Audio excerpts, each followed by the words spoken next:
হাওড়ার ভয়ঙ্কর খবর, জেলেই তোলাবাজির কারখানা। হাওড়া সংশোধনাগারে কিভাবে চলছে তোলাবাজির কারখানা দেখুন।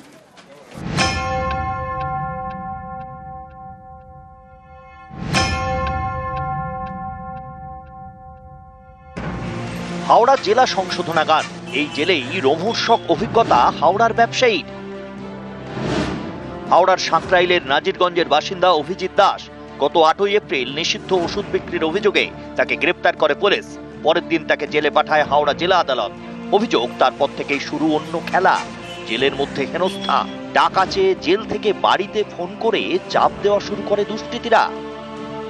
জেল থেকে বারংবার ফোন আসছে আমার দাদার, কিভাবে আসছে সেটাও জানি না।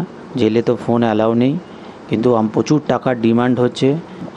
আমরা খুব আতঙ্কিত, বুঝে উঠতে পারছি না। প্রথমে 10, তারপরে 20, তারপরে 40, দিন পর দিন বেড়েই যাচ্ছে। সমস্ত আমাদের যারা ইনভেস্টিগেশন অফিসারদের কাছে এটা আমি বলেছি একটুখানি এই বিষয়টা নিয়ে দেখার জন্য। জেলবন্দি ব্যবসায়ীর থেকে তোলা আদায়ের অভিযোগ, কারা চালাচ্ছে এই তোলাবাজির কারখানা? অভিযোগ, হাওড়া জেল থেকে তোলা আদায় করে জেলবন্দি দুষ্কৃতী মোহাম্মদ আকরম এবং মুন্না ভানু। এদের মধ্যে মোহাম্মদ আকরম একাধিক খুনের মামলায় অভিযুক্ত, 3.5 বছর ধরে জেলে রয়েছে। আর মুন্না ভানু 4 বছর ধরে জেলে। তার বিরুদ্ধে পক্সো আইন সহ একাধিক মামলা রয়েছে। এই মুন্না ভানুই জেলবন্দি ওষুধ ব্যবসায়ীর বাড়িতে ফোন করে হুমকি দিয়ে তোলা চায়। টাকা না পেলে ব্যবসায়ীকে হেনস্থার হুমকি দেয়।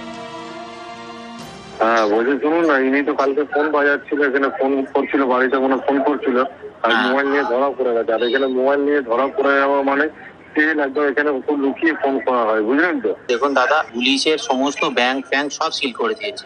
আমাদের বাড়িতে এরকম সিচুয়েশন, সব 24 ঘন্টা অবজারভেশনে আছে। আমার দাদার দোকানটা আমি এতদিন বলছিলাম যে খোলা আছে, দোকান পর্যন্ত খোলায়নি, যাতে ও চিন্তা না করে।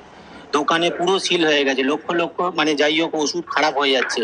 আমার কাছে কোনো ফোন পের কোনো অপশন নেই, আমার বৌদির অ্যাকাউন্ট সিল করে দিয়েছে। আমরা প্রচুর কষ্টে দিন কাটাচ্ছি দাদা, আমাকে একটু সময় দিন, আমি কোনো রকম ভাবে কিছু করে ব্যবস্থা করে দেবো। উনি তো ফেসে যাবে না, উনি ফেসে যাবে। আপনি আমাকে একটা রাস্তা বলে দিন। ঠিক আছে, এখানে তো ফোন সবসময় করা যায় না, অনেক চাপে করতে হবে, বুঝলেন তো? ঠিক আছে, আমি 11টার সময় করে ফোন করছি, ম্যানেজ করে যদি আমাকে কাউকে কোথাও পাঠাতে হয় আপনি বলবেন, ওই আপনার ওইখানে, ঠিক আছে? আমি কাউকে তাহলে পাঠাবো, তাহলে কিছু হবে, বুঝলেন তো? দাদা আপনাকে একটা কথা বলছি শোনেন, আপনি উপকার করেছেন, আপনার 10,000 টাকা আপনি নিশ্চয়ই পেয়ে যাবেন। জেলবন্দি ব্যবসায়ীর পরিবারের দাবি, একাধিক ইউপিআইতে টাকা পাঠানো হয়েছে। দফায় দফায় মোট 70,000 টাকা দেওয়া হয়েছে।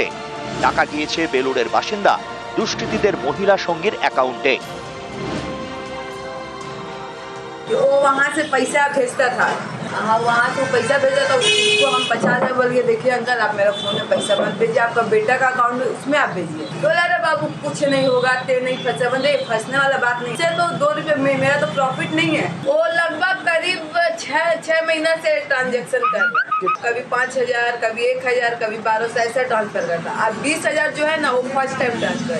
हम अकरम को नहीं पहचानते हैं, वो मुन्ना उस नंबर से फोन करता है, उसी के फोन से, बस इतना ही करता है। কিভাবে সম্ভব জেলের মধ্যে মোবাইল ফোন ব্যবহার করা?